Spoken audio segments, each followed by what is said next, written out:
IMB তার নিজ গতিতে চলছে মাশাআল্লাহ, এবং নিজ গতিতে বিবাহ সম্পন্ন করছেন। এবং দেখেন এত এত অপপ্রচারের ভিতর দিয়েও যে আইএমবি তার নিজ গতিতে চলছে মাশাআল্লাহ, এবং নিজ গতিতে বিবাহ সম্পন্ন করছেন। এবং হবে না কেন, যারা ভুক্তভোগী তারা তো নিজের অবস্থানগুলো জানছেন, এবং অনেক এতিম তাদের আশ্রয় পাচ্ছে, অনেক বিধবা ডিভোর্সি নারীরা এই আইএমবির মাধ্যমে সেবা পেয়ে যাচ্ছে।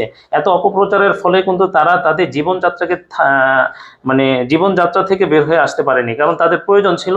এবং এই গত 2 মাসে তারা 38টা বিবাহ দিয়েছেন আইএমবির মাধ্যমে মাশাআল্লাহ। এখন আমরা আপনাদেরকে একটু শোনানোর চেষ্টা করব।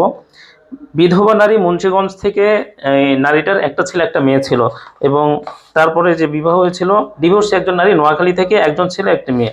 তারপরে যে বিবাহটা হয়েছিল যশোর থেকে ডিভোর্সি নারীর। তারপরে যে বিবাহটা হয়েছিল সরি এখানে নামটা উল্লেখ আছে, ঢাকা থেকে ডিভোর্সি নারীর এক ছেলে এক মেয়ে। তারপরে চট্টগ্রাম থেকে ডিভোর্সি একটা মেয়ে আছে।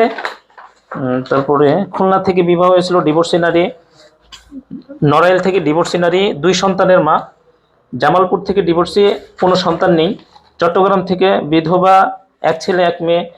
তারপরে সরি নারায়ণগঞ্জ থেকে ডিভোর্সি, এক সন্তান। কেরানীগঞ্জ থেকে ডিভোর্সি, 2টা মেয়ে আছে। তারপরে লক্ষ্মীপুর থেকে বাকেরা মানে অবিবাহিত একজন মেয়ে আইএমবির মাধ্যমে বিবাহ হয়েছে। চট্টগ্রাম থেকে অবিবাহিত। সিলেট থেকে বিবাহিত নারী বিয়ে হয়েছে, এক ছেলে বিধবা, এক ছেলে এক মেয়ে। তারপরে ময়মনসিংহ থেকে বিধবা, গাজীপুর থেকে ডিভোর্সি, ঢাকা থেকে ডিভোর্সি, কুমিল্লা থেকে ডিভোর্সি, ঝালকাঠি থেকে ডিভোর্সি এবং এক ছেলে এক মেয়ে। কুষ্টিয়া থেকে ডিভোর্সি, কোনো সন্তান নেই। ফরিদপুর থেকে ডিভোর্সি, একজন সন্তান আছে। কুমিল্লা থেকে ডিভোর্সি, কোনো সন্তান নেই। সিরাজগঞ্জ থেকে ডিভোর্সি, একটা মেয়ে আছে। তারপরে কক্সবাজার থেকে ডিভোর্সি, 3 সন্তানের মা, এই আইএমবির মাধ্যমে বিয়ে হয়েছে। আমরা যদি আরেকটু দেখানোর চেষ্টা করি আপনাদেরকে, ঝিনাইদহ থেকে ডিভোর্সি, 2টা ছেলে সন্তান আছে এমন একজন নারীর এখান থেকে বিয়ে হয়েছে। ঢাকা থেকে ডিভোর্সি, কোনো সন্তান নেই। চাঁদপুর থেকে ডিভোর্সি, একজন সন্তান আছে। লক্ষ্মীপুর থেকে বিধবা, 2টা ছেলে আছে, 2 সন্তানের মা, আইএমবির মাধ্যমে বিয়ে হয়েছে। সাতক্ষীরা থেকে অবিবাহিত একজন নারী বিবাহ সম্পন্ন হয়েছে। সিলেট থেকে একজন বিবাহ হয়েছে। ময়মনসিংহ থেকে ডিভোর্সি, 2টা সন্তানের মা। ঢাকা থেকে বিধবা, একটি মেয়ে আছে। তারপরে যদি আমরা আরেকটু দেখানোর চেষ্টা করি, ফরিদপুর থেকে ডিভোর্সি, 1 সন্তানের মা। ধামরাই ঢাকা থেকে ডিভোর্সি, একটা ছেলে একটা মেয়ে। ঢাকা থেকে ডিভোর্সি, কোনো বাচ্চা নেই। নরসিংদী থেকে ডিভোর্সি, 1 সন্তানের মা, তারও বিয়ে আইএমবির মাধ্যমে হয়েছে। তারপরে নোয়াখালী থেকে ডিভোর্সি, 1 সন্তানের মায়ের বিবাহ আইএমবির মাধ্যমে হয়েছে। বাগেরহাট থেকে ডিভোর্সি, 1 সন্তানের কোনো সন্তান নেই। এবং গাজীপুর থেকে বিধবা, 1 ছেলে 1 মেয়ে।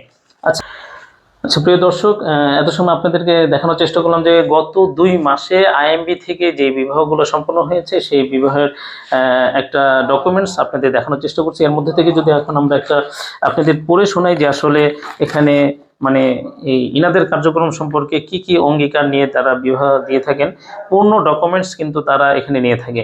তো গাজীপুর থেকে বিধবা একজন নারীর ডকুমেন্টস আমরা যদি অনুমতি আছে তো একটু যদি বলেন শোনাতে। আচ্ছা, যে বিধবা নারী একটি ছেলে একটি মেয়ে আছে, তো সেই জায়গাগুলো থেকে যদি আমরা আপনাদের এই যে এখানে তারা সমস্ত ডকুমেন্টস নিয়ে থাকে। এখানে তারা দেখছে যে বেশ কিছু কাগজপাতি তাদের কাছে আছে। এখানে আইডিয়াল ম্যারেজ ব্যুরোর নিকাহনামা যেটা, তারপরে তার মানে ব্যক্তিগত কিছু আছে, এবং এখানে যেটা আছে আইডি কার্ড, ফটোকপি, তারা সমস্ত ডকুমেন্টস এখানে সংগ্রহ করে রাখেন।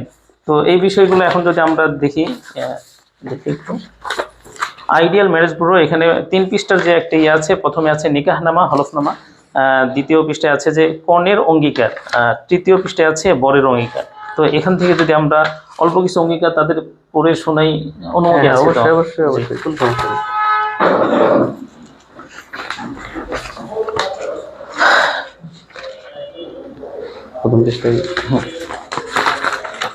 প্রথম পৃষ্ঠায় যেটা আমরা দেখতে পাচ্ছি যে নিকাহনামার মধ্যে বর এবং কনের পূর্ণাঙ্গ ঠিকানা এবং তাদের সই স্বাক্ষর আমরা সবকিছু দেখতে পাচ্ছি। আর দ্বিতীয় পৃষ্ঠা যেটা আছে সেটা হচ্ছে যে কনের অঙ্গীকারনামা এবং তাদের এই আইএমবির মধ্যে থেকে কিছু নিজস্ব রুলস আছে, ওই রুলসের মাধ্যমে তাদের যে বিবাহগুলো সম্পন্ন করে থাকেন তার কিছু রুলসগুলো আপনাদের পড়ে শোনাচ্ছি। যে বিবাহের পরে আসলে সঙ্গতি কারণে তার নামটা না বলি গোপন রাখছি। বিবাহের পর আমার স্বামীর পূর্ণ আনুগত্য ও ইতাআত করার অঙ্গীকার করছি। আমি তার অবাধ্য হলে বা আমার দ্বারা তার কোনো জুলুম হলে তার চাওয়া সাপেক্ষে আইএমবির শুরা বোর্ডের মাশওয়ারার ভিত্তিতে সরকারি কাবিনে উল্লেখিত মোহরের বিনিময়ে খোলা তালাক দিতে বাধ্য থাকিব। স্বামী জুলুম করলে বা প্রতারক হলে আইএমবি শুরা বোর্ডের পরামর্শ ছাড়া মামলা মোকদ্দমা না করার অঙ্গীকার করছি। আমি অঙ্গীকার করছি যে আমার পরও স্বামী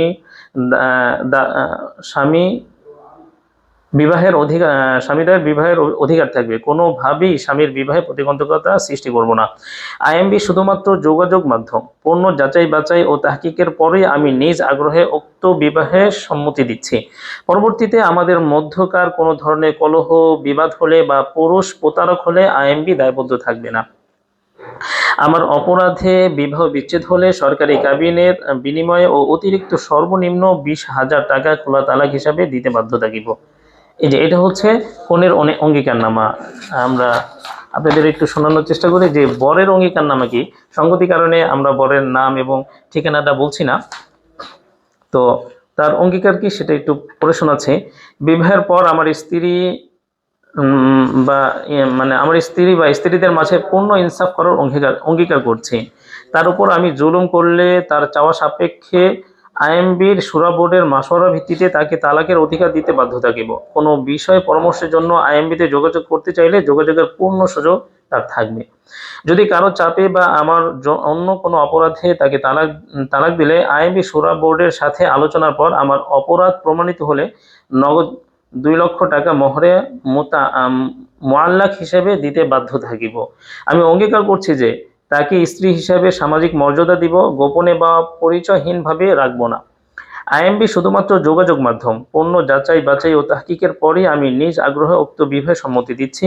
পরবর্তীতে আমাদের মধ্যকার কোনো ধরনের কলহ বিবাদ হলে বা নারী প্রতারক হলে আইএমবি দায়বদ্ধ থাকবে না। এখানে আমরা দেখলাম যে বরের অঙ্গীকারনামার মধ্যে নতুন একটা বিষয়, সেটা হচ্ছে যে যদি মানে কোনো অপরাধ প্রমাণিত হলে নগদ 2 লক্ষ টাকা মোহরে মুআল্লাক হিসেবে বাধ্য থাকবে। এই বিষয়টা আপনার কাছে একটু জানতে চাচ্ছি। আসলে এখানে আছে, যদি এরকম কোনো পুরুষ হয় যে বিবাহ করার পরে সে ছেড়ে দিবে, বা অনেকে তো আমাদেরকে এই ধরনের তহমত দিয়েছে যে আমরা চুক্তিতে বিবাহ দেই, এমন কেউ নাই যে এটা প্রমাণ করতে পারবে, একজনও এই বিষয়টা প্রমাণ করতে পারবে না যে আমরা চুক্তিতে বিবাহ দেই। তো এখানে যে বিষয়টা আপনি প্রশ্ন করেছেন যে 2 লক্ষ টাকার বিষয়, সেটা হলো যদি কোনো পুরুষ বিবাহের পর তার ভুলের কারণে, তার অন্যায়ের কারণে শুধু শুধু যদি স্ত্রীকে তালাক দিয়ে দেয় বা ছেড়ে দেয়, মানে এই বিষয়টা প্রমাণিত হতে হবে একটা পরামর্শ বা একটা সালিসি বোর্ডের মাধ্যমে। তো এখানে নারী পুরুষ উভয়ে আসবে, আসার পরে আমরা যাচাই বাছাই করবো আসলে সততা আছে কিনা, বা শুধু শুধু নারী পুরুষকে দোষ দিচ্ছে কিনা, বা নারী পুরুষকে দোষ দিচ্ছে কিনা। তো এই বিষয়টা আমরা যাচাই বাছাই করার পরে যদি প্রমাণিত হয় না আসলেই পুরুষ ভুল, সেক্ষেত্রে অবশ্যই পুরুষ জরিমানা হিসেবে 2 লক্ষ টাকা মোহর দিবে। আর যদি প্রমাণ হয় যে না পুরুষ ভুল না, নারী পুরুষ সঠিক ছিল, সেক্ষেত্রে তার কাবিনে যে উল্লেখিত যে মোহর ছিল এটা দিলেই যথেষ্ট। আচ্ছা, তাহলে আইএমবির মাধ্যমে যে এত এত বিবাহ সম্পন্ন হচ্ছে, মাশাআল্লাহ, অনেক চমৎকার কাজ তারা করছে এবং সামাজিক যে কার্যক্রমগুলো হচ্ছে তার মধ্যে মানে অশ্লীলতার যে সয়লাভ, সেই সময় তারা যে এত সাহসিকতার সাথে কাজ করে যাচ্ছে, মাশাআল্লাহ, এই জন্য তাদেরকে সাধুবাদ জানানো যায়। আর সর্বশেষ কথা হচ্ছে যেটা যে আইএমবি নামে যে এতটা আমরা অপপ্রচার শুনেছি এবং এতটা বিভ্রান্তিকর অযৌক্তিক কিছু কথা শুনেছি, যার পূর্ণ ডকুমেন্টস এখানে এসে তো আমরা পেয়ে হতবাক হয়ে গেলাম যে আসলে এত স্বচ্ছতা তাদের আইএমবির মাধ্যমে, যে কাজের এত স্বচ্ছতা থাকার পরও যে যারা উড়ো ভাষায় দূর থেকে এখানে না এসে না শুনে পূর্ণ কার্যক্রম না দেখে দূর থেকে যেই বিভ্রান্তিগুলো ছড়াচ্ছেন যে এখানে হালাল পতিতালয় খোলা হয়েছে, নাউজুবিল্লাহ। তো দেখেন তাদের কাছে পূর্ণ ডকুমেন্টস তারা নিয়ে থাকেন এবং প্রত্যেকটা কাজের স্বচ্ছতা এখানে এসে পেলাম, মাশাআল্লাহ। তো আল্লাহ তাআলা তাদের কার্যক্রমকে আরো বেশি এগিয়ে নিয়ে যাক এবং সমাজে যাদের নিয়ে কাজ করছেন, দুস্থ, অসহায়, ডিভোর্সি, এতিমা যাদের নিয়ে কাজ করছেন, আল্লাহ তাআলা আইএমবিকে আরো সামনে বাড়িয়ে নিক এবং যারা হিংসা নিন্দুকের নিন্দা থেকে আইএমবিকে আল্লাহ তাআলা হেফাজত করুক। কোনো পুরুষ বা নারী ভুল বুঝে বা কোনো অপপ্রচারের পিছনে ফেলে ভুল বুঝে থাকবেন না।